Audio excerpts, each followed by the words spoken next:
Muito boa tarde a todos. Também me sinto lisonjeado de participar desse evento e agradeço o convite à direção da Associação Médica por participar desse segundo simpósio e não poderia perder a oportunidade de falar sobre os temas que antecederam a esse que me restou, que é falar sobre os direitos trabalhistas dos médicos. Foi extremamente gratificante ver palestras de pessoas, profissionais renomados, que deixaram bem claro que a atividade médica pode trazer consequências jurídicas das mais variadas possíveis. Nós tivemos aqui a demonstração de que um caso concreto, ou seja, de apenas um fato isolado, pode surgir 4 tipos de processos.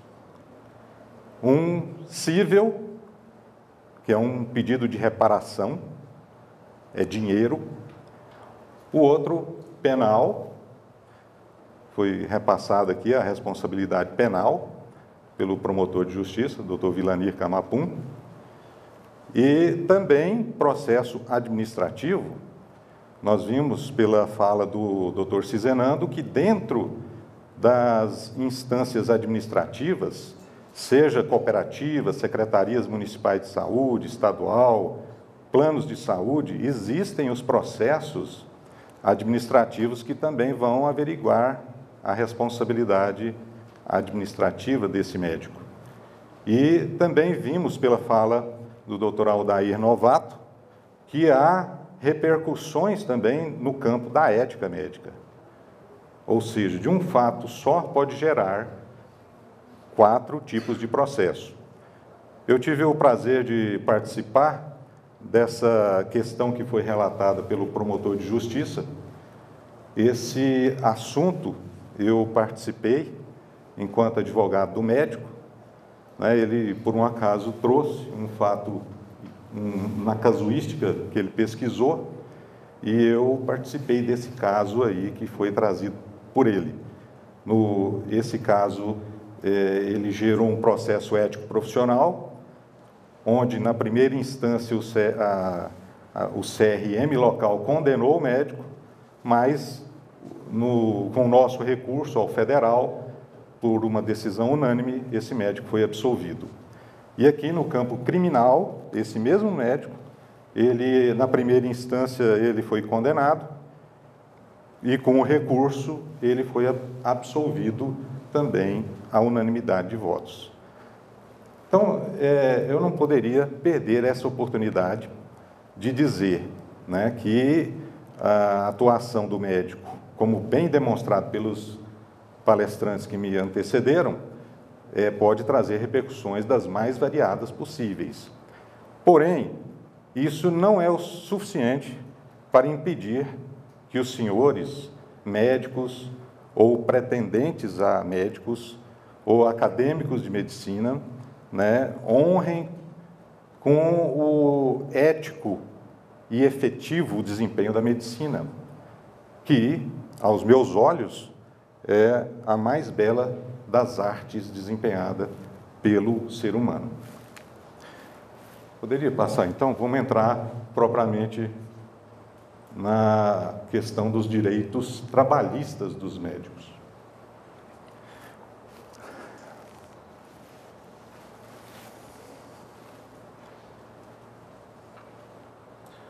Nós sabemos que até bem pouco tempo, a formação do médico, ela tinha uma conotação levada a um sacerdócio, não é?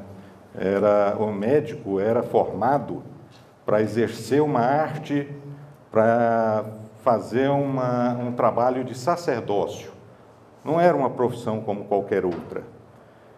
Mas a realidade de mercado de trabalho é que o médico está sendo lançado para um um trabalho extremamente difícil de ser executado, porque aquele sacerdócio de antigamente já não existe mais, ou está praticamente extinto. Hoje, o médico sai da faculdade de medicina e é lançado para essas formas de se vincular à prestação de serviços propriamente dita. São os planos de saúde, né? Temos exemplos aí, a Unimed, né? A Mil, Golden Cross, dentre vários outros. A autogestão, GEAP, ACEFAS, CACI, são aqueles grupos de servidores ou de empregados de uma determinada empresa ou de um órgão estatal que formam um grupo e esse grupo vai gerir um sistema interno de prestação de serviços médicos aos seus beneficiários. O médico também pode participar de uma cooperativa, como a própria Unimed, prestando serviços. A Copanest tem várias outras cooperativas que estão sendo criadas em várias especialidades médicas. Seguro-saúde funciona mais ou menos como um seguro de carro, seguro de vida. Acontece alguma fatalidade, alguma necessidade, o paciente, então, busca um atendimento médico ou hospitalar, e aí ele pega a nota, recibo, e comprova a utilização de serviços e a seguradora irá ressarci-lo dessas despesas que ele teve. Empregadores. Serviço público, o que é recomendado é o concurso, né? É a única forma lícita de se trabalhar com a administração pública. Você também pode sair da faculdade e ir atuar como empregado de um hospital, de um plano de saúde, e contratado ou credenciado. Existem vários tomadores de serviço que usam aquelas duas últimas formas de contratar médicos. Essa contratação ou credenciamento não preservam os direitos trabalhistas dos médicos. E, por fim, a que está em extinção é a medicina liberal. Formação universitária do médico, então, como eu disse, ela tem um intuito de academicismo científico e humanitário que, infelizmente, não pode prevalecer pela realidade do mercado de trabalho. O médico deve ser preparado desde sua graduação para a realidade do mercado de trabalho. Especialização. Como é que o médico se torna um especialista? Tem duas formas: residência médica e provas de titulação. A residência médica, existe um convênio, a Comissão Nacional de Residência Médica, com o MEC, Ministério da Educação e Cultura. E a titulação, ela é emitida através de provas e títulos, né, que os médicos se submetem junto à Associação Médica e às várias sociedades de especialidades médicas.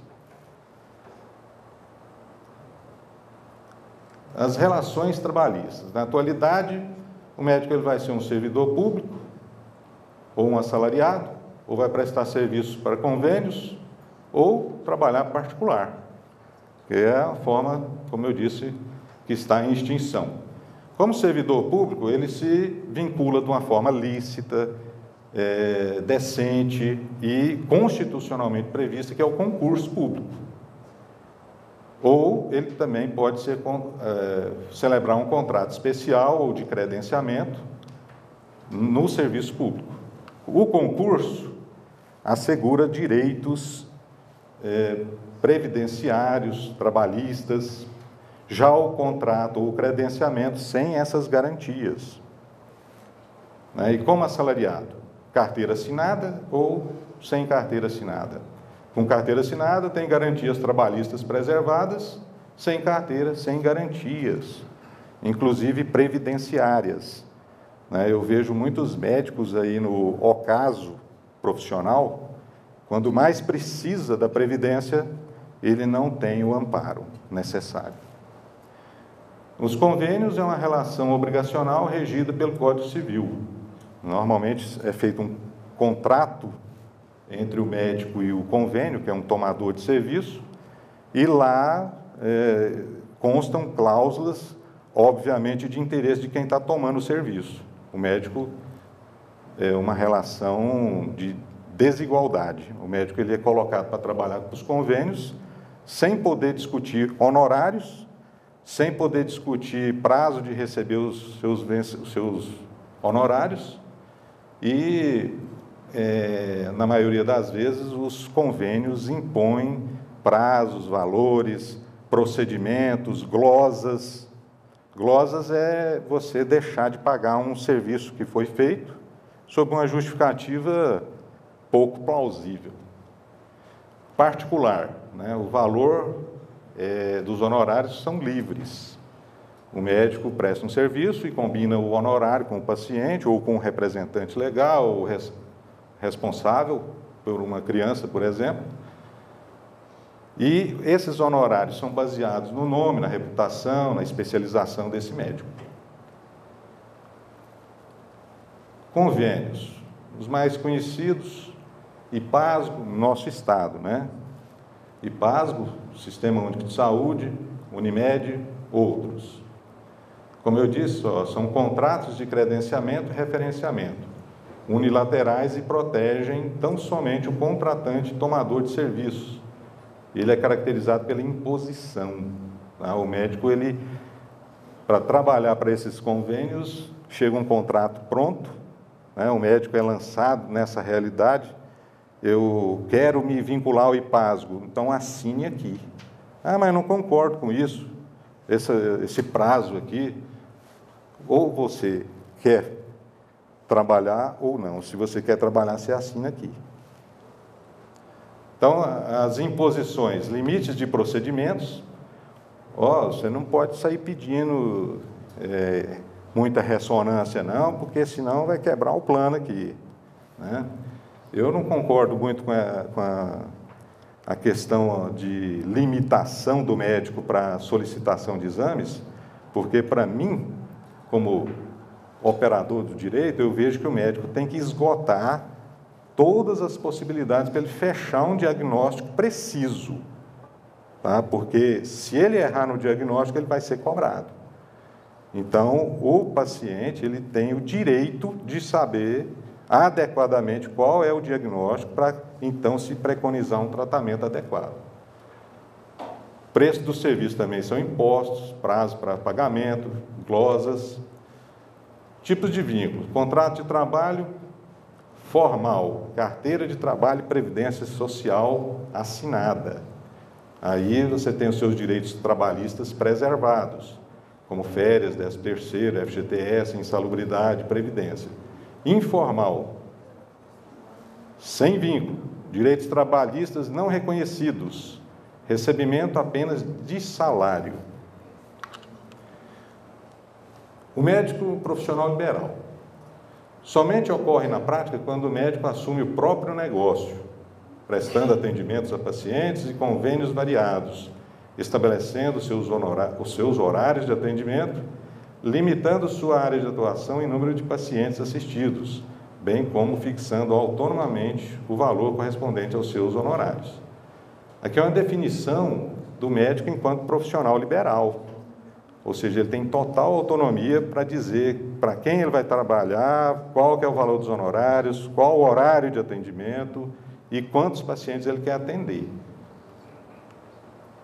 Remuneração do médico profissional liberal. A Associação Médica Brasileira, a Federação Nacional dos Médicos e o Conselho Federal de Medicina definem como parâmetro mínimo de honorários médicos os valores definidos na classificação brasileira e hierarquizada de procedimentos médicos. A cobrança de honorários abaixo do estabelecido na CBHPM é considerada aviltante e afrontoso ao Código de Ética Médica. Nós vemos aí na periferia algumas clínicas praticando esses preços chamados populares, com o intuito de angariar a clientela, mas isso é considerado uma concorrência desleal, uma conduta antiética e é reprovável. Valor dos honorários estipulados de acordo com o nível de especialização, local de atendimento e renome do profissional. Então, tudo isso tem a ver com o médico enquanto profissional liberal. O médico empregado.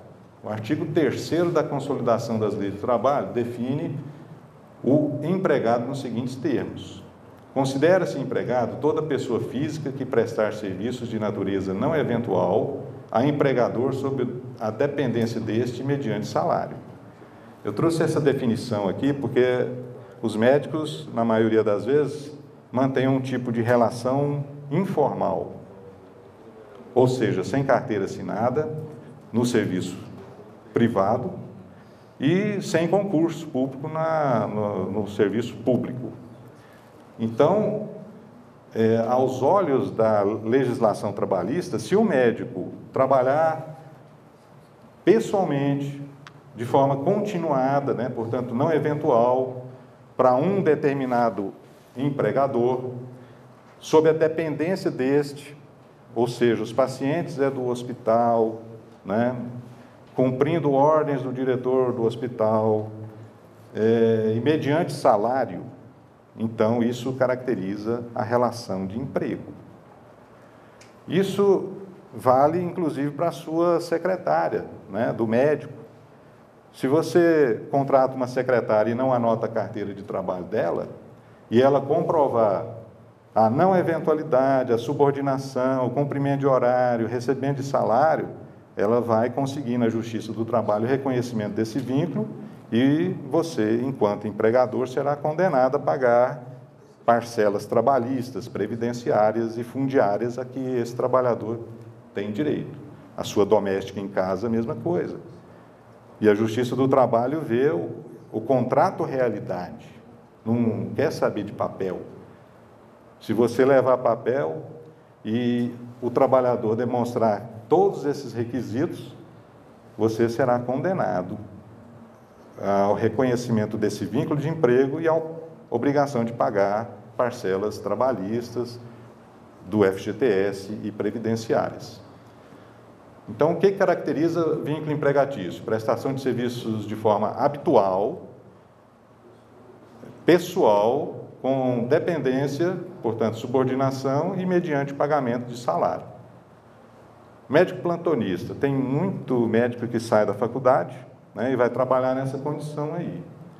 Então, o médico plantonista preenche todos os requisitos caracterizadores da relação do vínculo empregatício, posto que presta serviços habituais, com observância de jornada de trabalho, com subordinação às regras e normas ditadas pela direção da unidade de saúde, tudo isso mediante o pagamento de uma contraprestação pecuniária, que é o salário. Aqui em Goiânia tem muita contratação de médicos também para trabalhar, não só em Goiânia, mas no interior, no programa de saúde da família. O certo, o que seria? Concurso, onde tem garantias trabalhistas preservadas, ou anotação de carteira, que seria regida, então, pela CLT, também com garantias trabalhistas preservadas.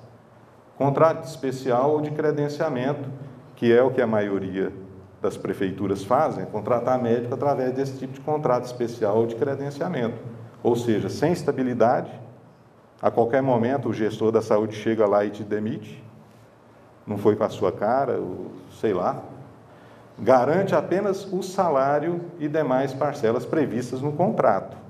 O que tiver no contrato, se a prefeitura não te pagar, você cobra na justiça e justiça há de ser feita.